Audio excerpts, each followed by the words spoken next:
Despite its careful orchestration, Capra's Prelude is incomplete.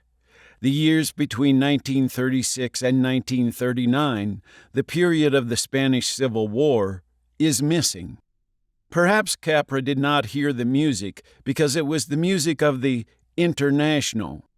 Hollywood did not ignore the Spanish Civil War, although reaction to it varied from the studio's reluctance to portray it as the class struggle it was, to the rallying around the Spanish Republic of movie liberals who believed that what could not be accomplished in Germany, the defeat of fascism, might be achieved in Spain.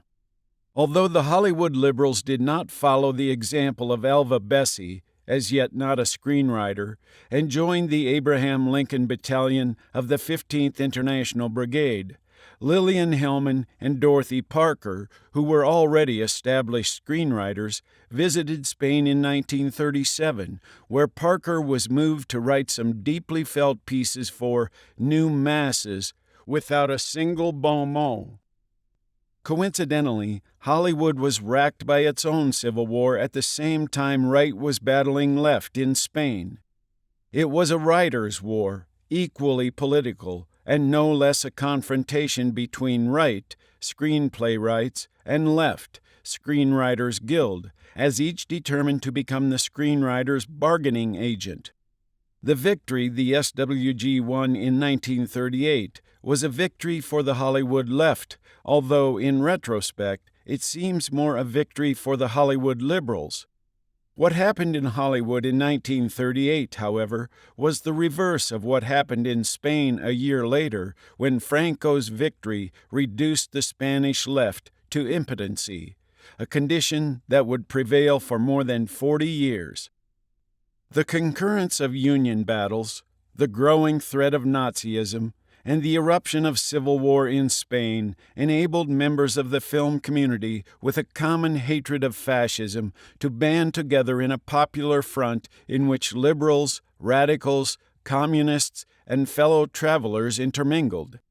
Although political commitment seems inconsistent with the standard view of Hollywood as Lotus Land and Tinseltown, where moguls make flickers on dream dumps for the bourgeoisie, there was a spirit of liberalism in the movie colony in the mid and late 30s. There were also enclaves of gold within the town of Tinsel.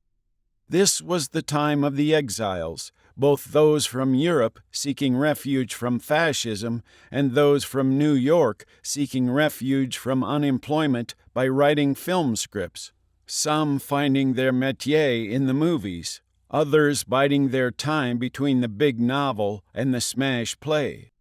There was probably no house in America comparable to Solca Viertel's in Santa Monica, where, on a typical Sunday afternoon, Thomas Mann and Igor Stravinsky could be found in discussion with Charles Laughton and Bertolt Brecht.